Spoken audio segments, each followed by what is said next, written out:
Význam, podoby a pochody vody.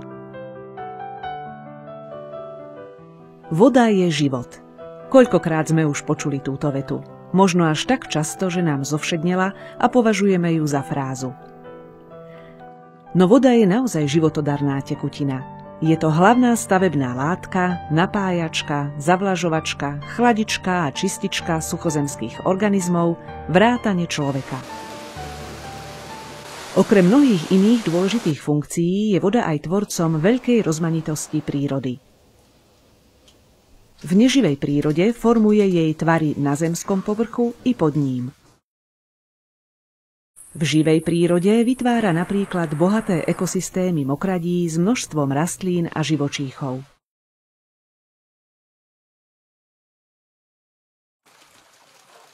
Vodu môžeme v našich horách a kotlinách nájsť v mnohých podobách. Plynné skupenstvo vody. V plynnom skupenstve sa s ňou stretávame vo forme vodných pár, keď sa vyparuje z pôdy, vody a rastlín. Často sa voda v plynnom skupenstve vyskytuje ako hmla. No najčastejšie ju v tomto skupenstve vídame v podobe oblakov. Oblaky nám prinášajú zrážky z morí i z pevniny. Tieto zrážky sú hlavným zdrojom vody, ktorá vstupuje do Turčianskej kotliny. Kvapalné skupenstvo vody. Čarovnou formou kvapalného skupenstva vody je rosa. V kvapalnom skupenstve sa vyskytujú povrchové vody a podzemné vody. Povrchové vody nachádzame ako prirodzene tečúce vody od prameňov, cez jarčeky, potoky a rieky. Pozrime si niekoľko zaujímavých prameňov, vyvieračiek a potokov v Turčianskom regióne. Nachádzame sa pri pramení jedného z prítokov Gaderského potoka. Aj táto čistá pramenitá voda sa nakoniec vlieva do Turca. A zaujímavosťou tohto prameňa je, že vyviera spod mohutného masívneho vápencového brala a prechádza do vodopádu s výškou zhruba 3,5 až 4 metre.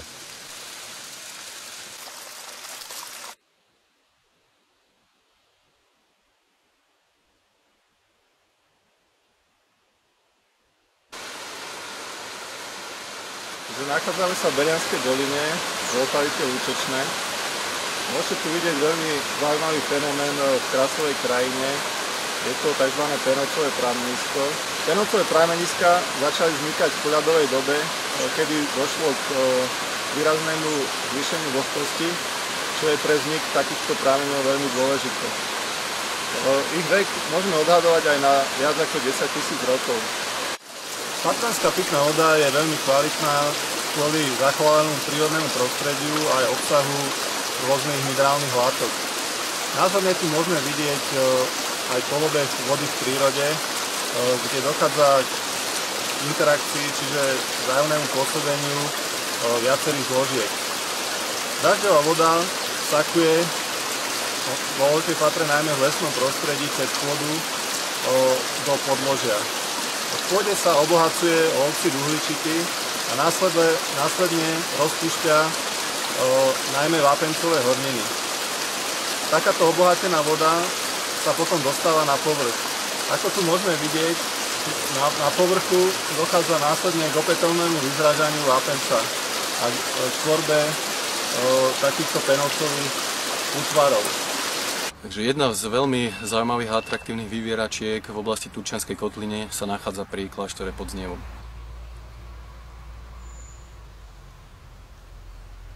Tak zaujímavosťou tejto lokality je vlastne to, že aj keď by sa na prvý pohľad zdalo, že toto jazierko je napájané spodnou vodou z Turca, lebo vlastne leží v riečnej nive rieky Turiec, ten Turiec je hneď tuto vedľa tohto jazierka. Ale skúsené oko už rozpozná napríklad to, že je tu málo fytoplanktonu, málo rias, čiže tá voda je výrazne studenšia ako samotný Turiec.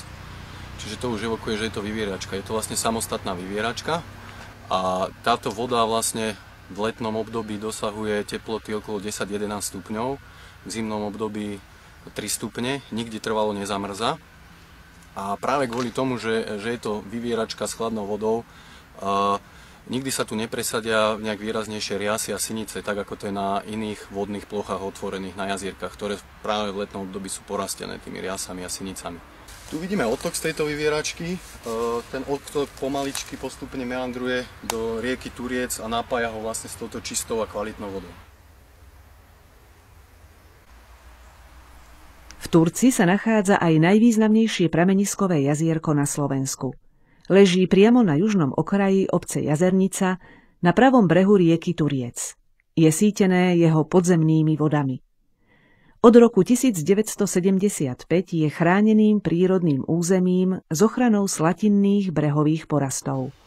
Rastú tu ostrice, trstiny, jelše a vrby.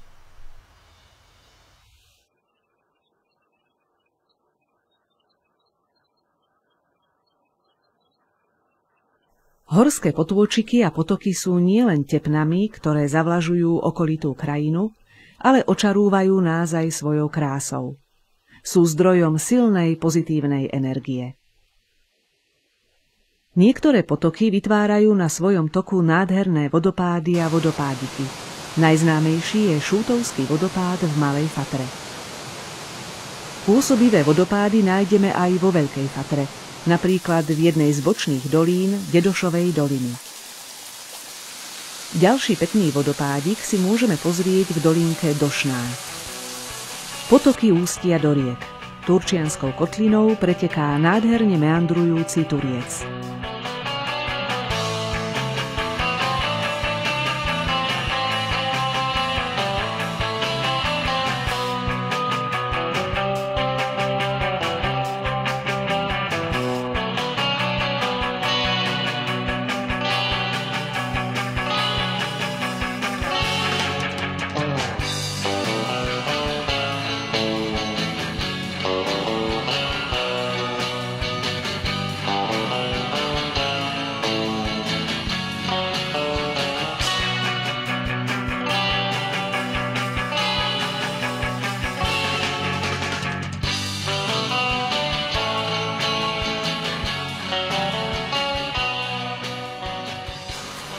Práve v tejto časti rieka Turiec vytvorila veľmi zaujímavý prírodný ukazateľ, tento meander.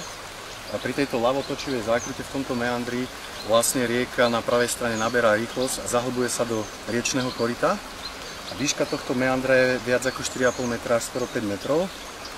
A výskumník Vojen Ložek zistil rôznymi stratifikačnými metódami, že tento meander je niekoľko tisíc rokov starý. Vrstvy, ktoré sú v ňom postupne naukladané, odkrýval a podľa rozboru tých hornín zistil aj vek tohto meandra. Nikde inde na Turci takýto nádherný a veľký meander nenájdeme. Turiec sa vlieva do regulovaného a ťaženého váhu.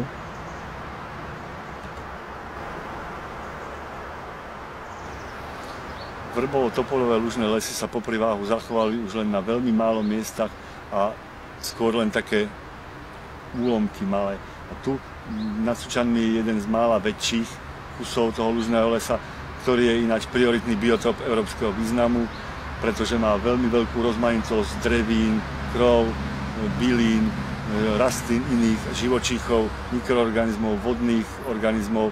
Slúži im ako koridor pre migrácie, pre rozptyl, pre iné spôsoby pohybu a prináša aj živiny a vodu do krajiny, pretože rieka to nie je len toto, čo tu vidíme, ten tečúci váh, ale rieka to sú aj jej brehové porasty, teda ten lužný les s tými vrbami a aj to, čo je ďalej za ňou, tá plochá častá niva, to celé je riečný ekosystém a to celé musíme brať do úvahy, keď sa s tou riekou chceme zaoberať.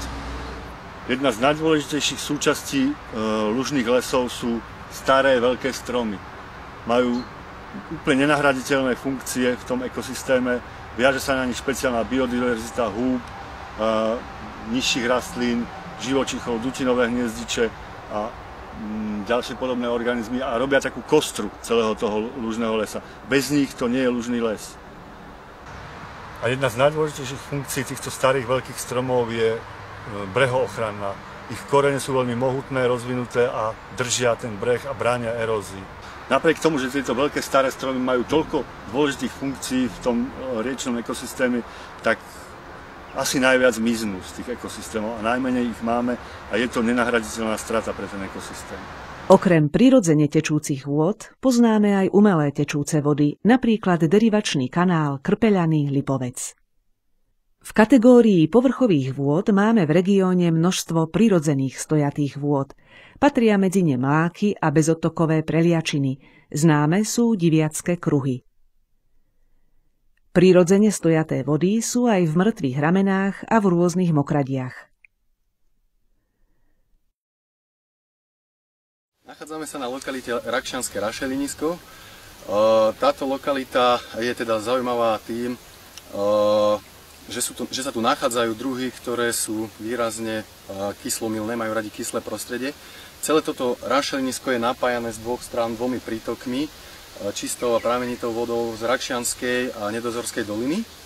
Toto výrazne kyslé prostredie obľúbujú niektoré druhy rastlín a živočíchov a také najzaujímavejšie a najatraktívnejšie sú práve mäsožravky, a to je tučnica a rosička anglická. Tieto druhy si doplňajú prvky, ktoré tu nenachádzajú, ako je napríklad dusík, vápnik, fosfor, stiel živých organizmov z motýlov, múch a chrobákov. V minulosti ľudia verili, že práve táto mäsožravá rosička anglická je účinným afrodiziakom a má povzbudivé účinky a vo veľkom ho zbierali, sušili a tým bol tento druh aj ohrozený na rašeliniskách. Voda v Turčianskej kotline vytvára aj takéto prostredie, ktoré je výrazne také špongiovité. A vlastne význam týchto rašelinísk je hlavne v tom, že nasávajú veľkú časť vody, správajú sa ako nejaká špongia a v prípade aj silných úhrnov zrážok dokáže táto špongia zadržať obrovské množstvo vody. Ďalšou takou významnou úlohou je, že ochladzujú klímu. V minulosti bolo takýchto lokalít podstatne viac v krajine a plnili funkciu zásobární pitnej alebo čistej vody a výrazne ochladzovali krajinu. A práve ľudskou činnosťou mnoho takýchto lokalít dnes zaniklo alebo úplne vyschlo. Okrem prirodzených stojatých vôd poznáme aj umelé stojaté vody. Patria medzi ne najmä štrkoviská, rybníky a priehrady. Voda na našom území sa nenachádza iba na povrchu, ale tiež v podzemí. Nájdeme ju v štvrtohorných náplavoch, nivách a náplavových kužeľoch. Zdroje podzemnej vody sú i v starších pórovitých či rozpukaných horninách, vápencoch, dolomitoch, žulách, andezitoch. Podzemné vody nájdeme aj v jaskyniach a ďalších častiach krasových systémov. Veľmi významným zdrojom mimoriadne kvalitnej podzemnej pitnej vody je pramenisko Lasce v Necpálskej doline. Je najvýdatnejším zdrojom v strednej Európe. No v turčianskom regióne sa nachádzajú tiež vychýrené minerálne a termálne pramene. Poznáme ich ako pitné minerálne vody a tiež ako liečivé vody v termálnych kúpeľoch v turčianskych Tepliciach.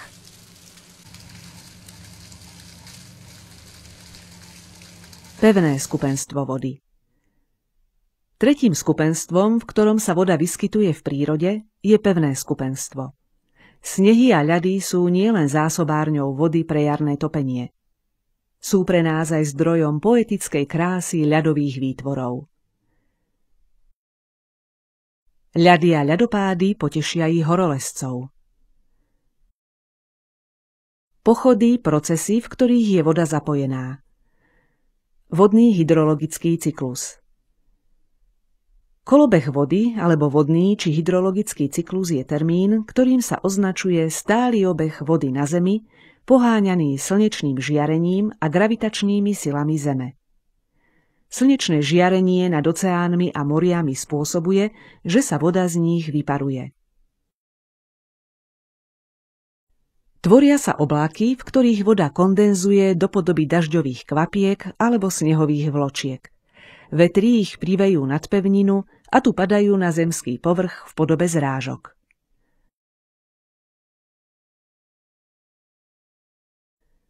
Voda z nich sa zachytáva v pôde, v jazerách, na rastlinstve. Časť z nej odteká po povrchu do potokov a riek. Nasleduje vyparovanie vody z pôdy, z vodných hladín, z rastlín. Cyklus sa uzatvára povrchovým aj podzemným odtokom vody späť do morí a oceánov. V nich sa nachádza 93,7% všetkej vody na Zemi. Premiestňuje sa len približne 0,08%, ale je to nesmierne dôležitý zlomok percenta. Sezónny cyklus. Rok čo rok môžeme v Turčianskej kotline pozorovať aj sezónny cyklus vody.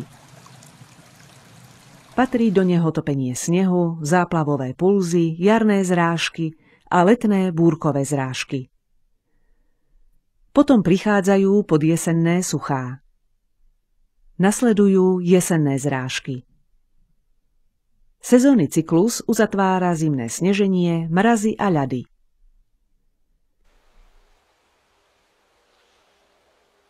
Ako vodu v prírode chápať a žiť s ňou? Z tohto miesta veľmi dobre vidno, čo je to vlastne ten riečny ekosystém. Že to nie je len tá malá stučička vody, ktorá tam tečie, to je teda Turiec a ten ostrovček a tie dve ramienka, ale že to sú aj tie brehové porasty, aj tie staré zazemnené ramená, ktoré tam vidíme v pozadí, jedno nejakých 100-200 rokov staršie, potom tam ďalej sú aj staršie a až po tie kanály a po tú čiernu pôdu, tú čiernicu. To celé je riečny ekosystém Turca, pretože je ním ovládaný ten jeho režim. Všetky tie podstatné deje, ktoré tam bežia, tak sú ovládané buď cez podzemnú vodu, že tá rieka je v spojitosti s hladinou podzemnej vody a keď ona stupne, tak stupnú aj tie hladiny. A deje sú ovládané tiež záplavovými pulzami, keď príde na jar veľká voda a zaleje toto územie. Vtedy ovláda deje z povrchu. Prináša živiny, odnáša nejaké odpadové látky, podporuje rast niektorej vegetácie, inú zas potláča. Prináša mŕtve drevo a všetky veci, ktoré podporujú diverzitu, čiže rôznorodosť. Výsledkom je veľmi rozmanité územie. Je to nepreberná škála mokraďových biotopov. Nájdeme tu lužné lesy, kroviny, ostricové lúky, trstinové lúky a množstvo iného. A veľmi dôležitá vlastnosť, ktorú tu Turiec má vlastne na celom svojom toku, je tá pozdĺžná spojitosť. Že nikde na tejto trase, ktorú tu vidíme aj tam do diaľky alebo aj tam nižšie, nie je nejaká taká priečná prekážka, ktorú sme videli ako pri tých Krpanoch. Proste tá rieka tečie spojito, prirodzene, aj prekladá tie korytá. To je veľmi dôležitý ďalší znak, že 100 rokov tečie tam, potom príde veľká voda, preloží si koryto o 200 metrov ďalej a tečie zase tadiaľ, tam to zase obohacuje, tu je nejaké mŕtve rameno, tam vzniká zase iná diverzita a toto celé zabezpečuje aj tú pozdĺžnú spojitosť, ale aj tú priečnú, že v tej nive tie podzemné vody a aj tie povrchové vody sa hýbu vlastne v celom rozsahu a ovládajú tam je to akýsi taký top manažer tej nivy, tá záplavová vlna. No a tu sa zároveň z toho hľadiska protipovodňového dejú tie veci, že sa zabrzdí, sploští a ďalej do Martina už netečie nejaká veľká voda, ale len postupne dávkovaná taká trošku zvýšená hladina. Takže toto je zároveň taká najúčinnejšia protipovodňová ochrana, akú môžeme si predstaviť. Táto protipovodňová ochrana prirodzená znamená, že tu nerobíme žiadne hrádze, ani priečne prehrádzky, ani kanály odvodňovacie, ani prepichy meandrov, ale necháme rieke dostatočný priestor, aby mohla teda ten taký akoby prirodzený suchý polder, aby mohla tie záplavé vody rozliať, ustáliť, teda spomaliť a nechať ich zasiaknúť. Potom rieka pomaličky odteká podľa kapacity koryta. Takže ďalej po toku Turca v dedinách a mestách už rieka nemá nejako významne zvýšenú hladinu. Stav vôd v Turčianskej kotline. Silné stránky a príležitosti. Dobrou správou je, že v regióne máme ešte pomerne dosť prirodzených lesov, ktoré sú dôležitým faktorom pre vytváranie dostatočných zásob vody. Tešiť nás môže aj to, že Turčianskou kotlinou preteká rieka Turiec, ktorá patrí k posledným prirodzeným riekam nielen na Slovensku, ale aj v strednej Európe. Je to ekosystém podhorskej rieky s brehovými porastmi a priľahlými mokraďami, stromovou a krovinovou vegetáciou v zátopovom území, podmáčanými lúkami, slatinami, močiarmi a rybníkmi. Národná prírodná rezervácia Turiec, Národná prírodná rezervácia Kláštorské lúky, chránený areál Jazierko pri Jazernici, chránený areál Žarnovica, chránený areál Ivančinské močiare a lokalita potoka Blatničianka boli v roku 1998 zapísané do zoznamu mokradí medzinárodného významu podľa Ramsarskej konvencie. Mokrade Turca majú medzinárodný význam vďaka mimoriadnej rozmanitosti bentosu, drobných organizmov žijúcich na dne vôd, vďaka výskytu vzácnych a ohrozených mokraďových rastlinných a živočíšnych druhov a spoločenstiev, jedinečných ekosystémov, vedeckému a hydrologickému významu. Okrem toho, že mokrade vytvárajú nevyhnutné životné podmienky pre rastliny a živočíchy, sú veľmi dôležité aj pre ľudí. Zabezpečujú zásoby vody, prispievajú k udržaniu jej kvality, obmedzujú negatívne účinky záplav, zabezpečujú čistú vodu, úrodné pôdy pre poľnohospodárske využitie, možnosti pre rybolov a poľovníctvo, ponúkajú miesto pre vychádzky v krásnom tichom prostredí prírody. Vďaka všetkým uvedeným faktorom máme v Turčianskej kotline v súčasnosti ešte dostatok čistých a kvalitných vôd. Nachádzame sa v Gaderskej doline, ktorou preteká jeden z významných prítokov Blatnického potoka, Gaderský potok. A tuto som vybral ukážku niekoľkých organizmov, ktoré sa nám podarilo odchytiť, ktoré nám práve ukazujú na to, že Gaderský potok patrí medzi zachovalé podhorské toky. Vďaka tomu, že sa tu nachádzajú larvy napríklad takýchto pošvatiek. Sú to odborne sa to volajú bioindikačné druhy, teda ich výskyt nám hovorí o tom, či ten tok je teda nejako zmenený, alebo či tá voda tam čistá. A tieto druhy, ktoré sa nám tu podarilo chytiť, či pošvatky, potočníky, alebo podenky, nám ukazujú práve na tú zachovalosť tohto potoka. Presunuli sme sa trochu nižšie a dostali sme sa do obce Blatnica, cez ktorú preteká potok Blatničianka, do ktorého sa vlieva aj Gaderský potok. Na prvý pohľad sa zdá, že ten potok je čistý, voda nie je nejak zakalená, aj ten život v tej vzorke vyzerá, že tam žije. Keď sa pozrieme bližšie k tomu, tak vidíme, že v tej vzorke sa už nachádza chudobné spoločenstvo, len niekoľko pár druhov a masovo sa tu napríklad vyskytuje krivák. Toto nám práve hovorí o tom, že kvalita tej vody už postupila nižšie, že aj keď laickému oku sa zdá, že voda je stále čistá, predsa len s tou vodou niečo nie je v poriadku. Zníženie kvality vody v Blatnickom potoku má na svedomí predovšetkým zmena koryta. Keď si všimneme, brehy sú už vybetonované, bez brehového porastu, dno tvorí len jeden typ substrátu, potok sa tvári skôr ako nejaký kanál, nie ako riečka alebo potôčik. A toto všetko vplýva na kvalitu vody.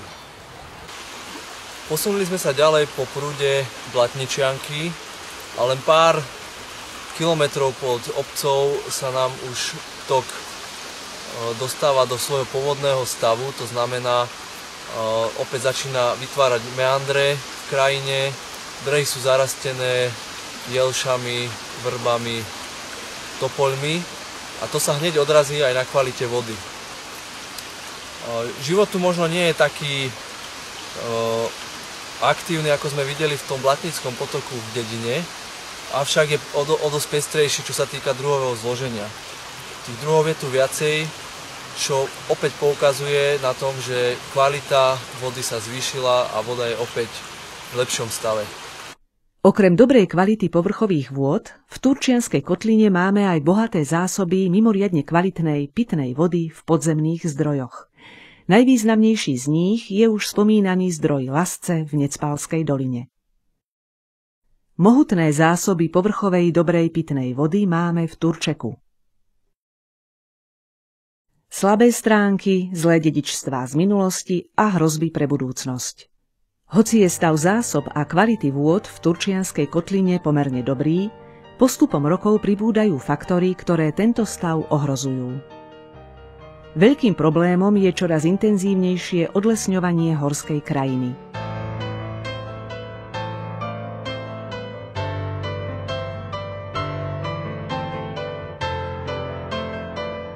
Vytváraním holorubov a budovaním stále nových lesných ciest dochádza často k masívnej erózii. To má za následok zosuvy pôdy a tiež oslabenie odolnosti lesa voči vetrom. Dochádza aj k strate cenných vrchných vrstiev pôdy, jemnozeme. Lesná pôda je takto ochudobňovaná o dôležité živiny.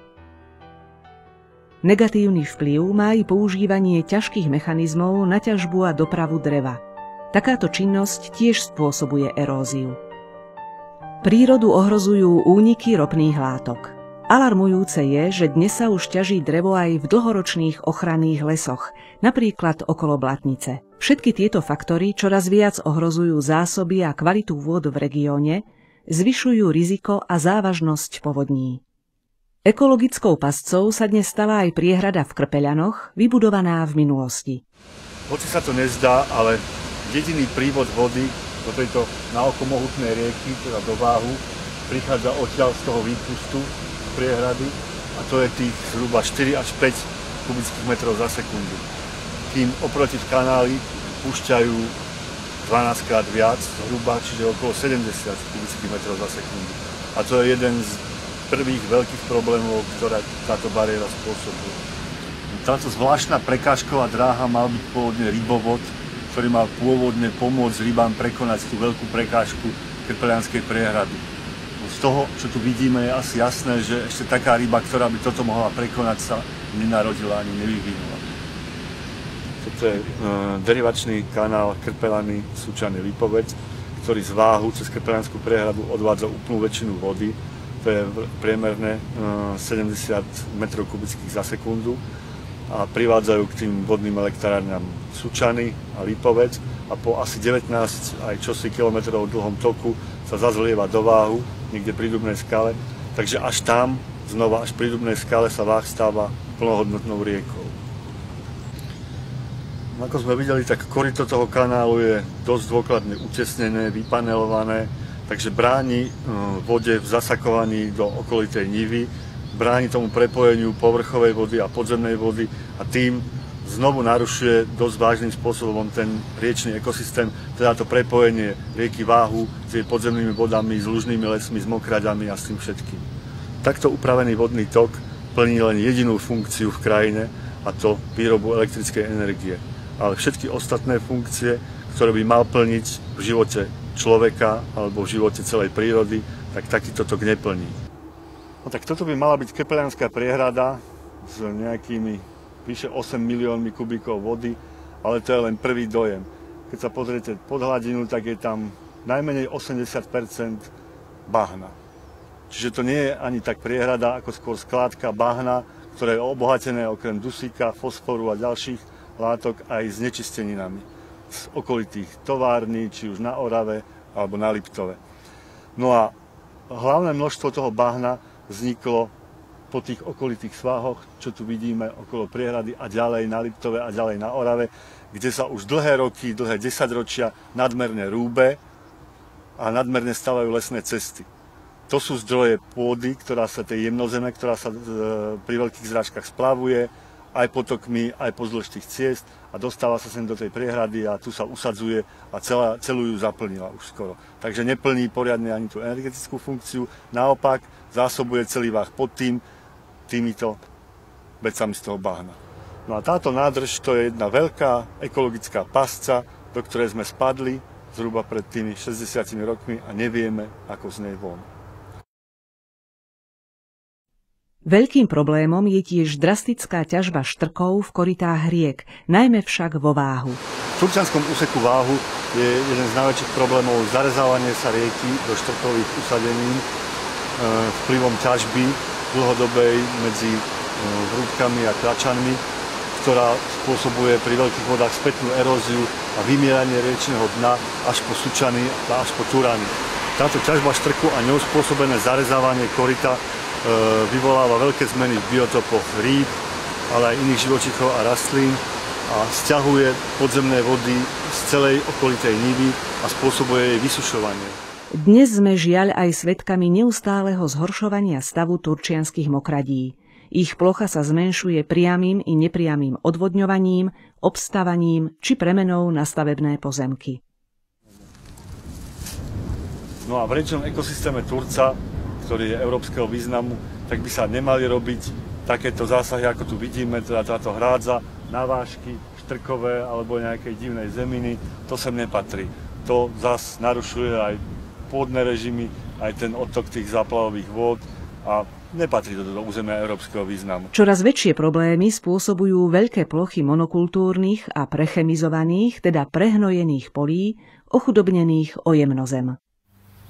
Veľký problém pre vodu v poľnohospodárskej krajine znamenajú veľkoplošné polia, zvlášť osiaté jedným druhom plodiny, napríklad kukurice alebo repky olejnej.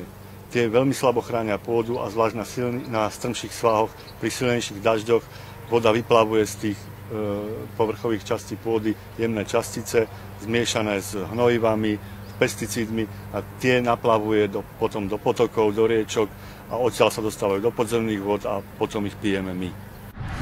Tu máme ten veľký spoločný problém poľnohospodárskej pôdy a vody. Spočíva to v tých veľkoplošných poliach, v ktorých za kolektivizácie boli odstránené všetky medze, remísky, zasakovacie pásy a podobná tzv. Zelená infraštruktúra. A dažďová voda, keď zvlášť pri veľkých dažďoch spadá na takéto veľké polia, na takých strmších svahoch, tak má veľkú unášaciu silu, vymieľa jemné častice spolu s hnojivom, ktoré do toho ládujú a pesticídmi a po týchto dlhých svahoch ich transportuje až dolu na úpätie svahu. A toto je výsledok, ktorý po tej činnosti vody zostáva. No a tu je názorne vidieť ten výsledok zrážkovej a eróznej činnosti vody, že na povrchu pôdy sú už len kamene, hrubšie a štrk, teda ten tzv. Skelet a jemná pôda, jemnozemie odplavená dolu. No a máme tu aj problém s kvalitou vody, pretože na takéto plochy, ktoré sú zbavené tej jemnozeme, keď dopadne okrem zrážok aj hnojivo, postrek umelým hnojivom, tak sa nemá na čo viazať, tie jemné častice tu už sú veľmi málo, takže rovno cez tento hrubý materiál presakuje do podzemných vôd a tie my potom pijeme. Stále väčšie pečatenie pôdy v mestách a dedinách, čiže rozširujúce sa plochy asfaltu a betónu spôsobujú, že voda rýchlo odteká kanalizáciou, nemôže vsiaknuť do zeme, ani sa vyparovať a chladiť mesto či dedinu. To má za následok vysušovanie, silnejšie a rýchlejšie bleskové povodne. Týmto pečatením pribúda stále viac sálačov tepla a ostrovov tepla a sucha, ktoré prispievajú k negatívnym zmenám klímy a zhoršujú kvalitu života obyvateľov miest a obcí. Kvalitu vodných zdrojov a tým aj pitnej vody znehodnocujú nezabezpečené skládky odpadu a odpad vysypaný či vyhodený pri vodných tokoch a iných mokradiach.